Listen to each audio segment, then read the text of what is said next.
kepada hadirin yang hadir di sini, dan juga sebenarnya juga pengen mengajak sama-sama. Kalaulah kemudian kita di sini merasa ini bermanfaat atau tidaknya. Karena juga sebenarnya barang ini kalau tidak dibuka, tidak nampak isi, tidak tahu apa isinya. Nah, kalau tidak tahu apa isinya, tentunya kita juga tidak tahu apa ngapain. Apakah kita suka, apa tidak, gitu kan? Jadi tujuan awal adalah mensosialisasikan dan menjelaskan terkait koperasi Cahaya Puncak Merangin. Jadi apa yang disebut dengan koperasi sebenarnya? Koperasi itu kan sebenarnya semacam perusahaan yang dipunyai kita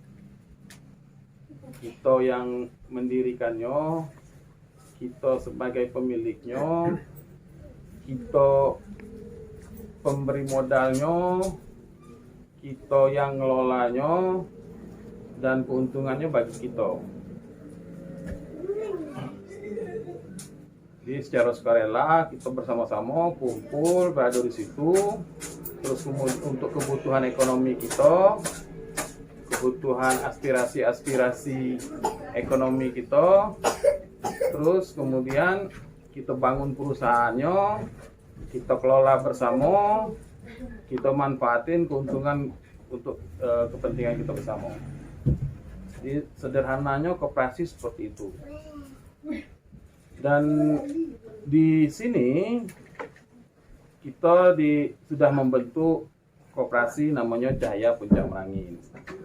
Nah, di mana dibentuk di Desa Baru pada tanggal 28 November tahun 2019. Nah, siapa yang bentuknya? Yang bentuknya itu perwakilan dari Desa Baru sebagai tuan rumah. Desa Rantau Suli, Desa Simpang Talang Tembago, Desa Gedang, Desa Tanjung Benuang, Desa Pulau Tengah, dan Desa Tanjung Mudo. Jadi ada 8 desa waktu itu.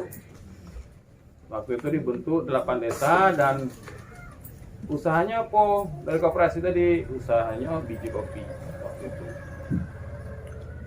Siapa baik pengurusnya? Pengurusnya kemarin dimandatkan sebagai ketua saya, Gusti, terus kemudian sekretarisnya Wakil Ketua Jumadi di Desa Baru, Sekretaris Herman atau Suli, Wakil Sekretaris ada namanya Mas John di Pulau Tengah, Bendahara waktu itu disepakati namanya Ana Desa Baru, tapi Ana akhirnya karena kesibukan dia punya anak bayi yang kemudian tidak bisa kemana-mana, dia memilih untuk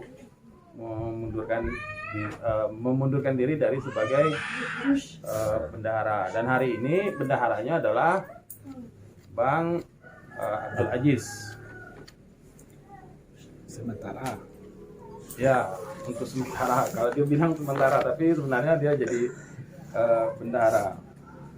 Nah, terus kemudian apa sebenarnya usahanya gitu kan? Sebelum sampai ke usahanya, apa sebenarnya tujuannya koperasi ini dibentuk? Jadi tujuan koperasi ini dibentuk sebenarnya untuk kesejahteraan kita bersama. Pada khususnya di desa-desa yang ada di Jangka Timur dan Jangka. Kesejahteraan petani kita, karena memang kita di rata-rata kebun kopi, gitu kan. Nah, untuk mendorong kesejahteraan ini, apa yang menjadi usaha, gitu kan? Nah, usaha yang kita mulai pertama jual beli biji kopi. Nah, kalau di awal memang sebenarnya kita banyak main di jual beli kopi dalam bentuk premium. Fine Robusta dan premium, belum keasalan, tapi sekarang kita sudah masuk ke asalan. Kedua, simpan pinjam. Jadi anggota bisa simpan dan bisa pinjam di koperasi. Nah, tapi memang bagaimana kemudian untuk bisa menjadi simpan pinjam, dia harus tercatat sebagai anggota. Nah, apa syarat dia sebagai anggota? Pertama, dia membuat surat atau mengisi form atau formulir pendaftaran. Setelah dia mengisi formulir pendaftaran, dia bayar uang pangkal. Uang pangkalnya berapa? Uang pangkal 55.000. Nah, untuk apa uang pangkal? Kaget saya jelasin sebelum sampai apa. Terus yang ketiga, dia harus mengikuti pendidikan koperasi. Dia harus mengikuti pendidikan koperasi dan kemudian dia harus melunasi kewajiban dia sebagai anggota untuk membayar uang pokok. Berapa uang pokoknya? 5 juta. Uang pokoknya 5 juta. Kenapa 5 juta? Karena 5 juta itu sebenarnya modal kita. Kita memodali koperasi untuk berusaha. Sehingga kemudian ketika dia berjalan, kita juga bisa mendapat manfaatnya di situ. Kita juga bisa mendapat keuntungannya di situ. Nah, yang 55 juta tadi untuk apa bae? Yang pertama untuk ke buku anggota. Jadi kakeknya ada buku anggota dan ada buku simpan pinjam gitu ya.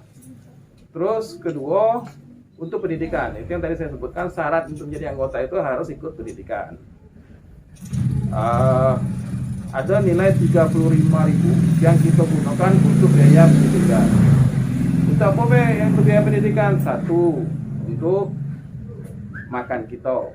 Kalau dia dibuat sehari, rencananya memang sehari kan, sehari sekali makan dianggarkan 20.000. Terus kemudian snack 5.000, dan karena memang kita mau minta ada pelatihnya, maka pelatihnya akan dibayar per orang, dihitung per orang dengan 10.000, sehingga kemudian total 35, dan itu total untuk pelatihan 35 ditambah dengan duit buku keanggotaan 20, jadi totalnya jadi 55. Nah, itu yang perlu kami sampaikan dan mengajak, ayo kita sama-sama membangun perusahaan kita dewe yang kemudian melayani kebutuhan kita dan memberi keuntungan kepada kita bersama. Nah, bagaimana dia bisa memberikan keuntungan?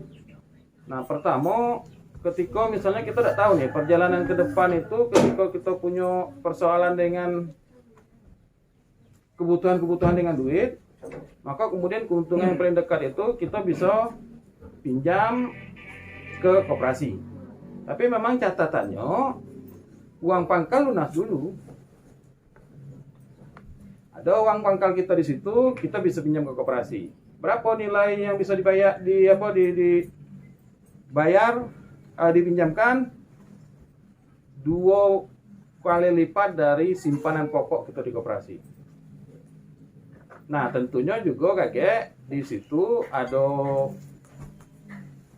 jasa pelayanan yang tentunya menjadi kewajiban kita berikan juga ke koperasi. Karena apa?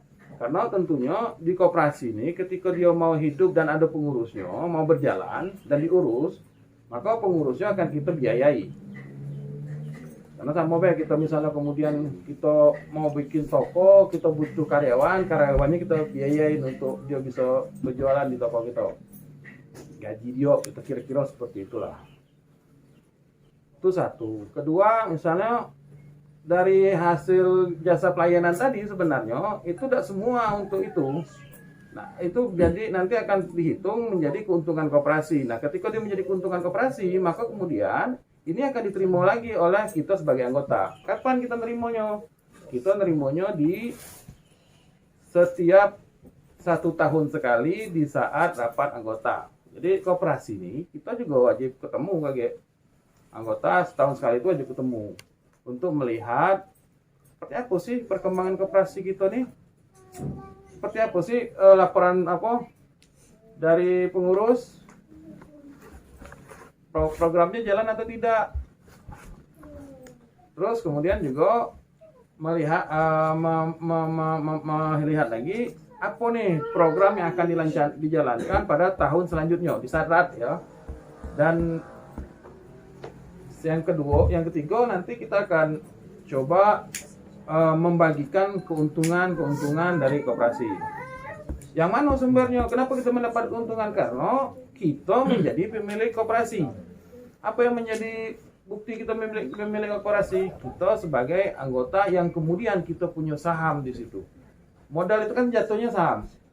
Nah, itu yang saya bilang keuntungan-keuntungan yang bisa kita terima dan kita dapatkan ketika kita bersama-sama, gotong royong, saling membahu di bidang ekonomi di dalam perusahaan kita koperasi.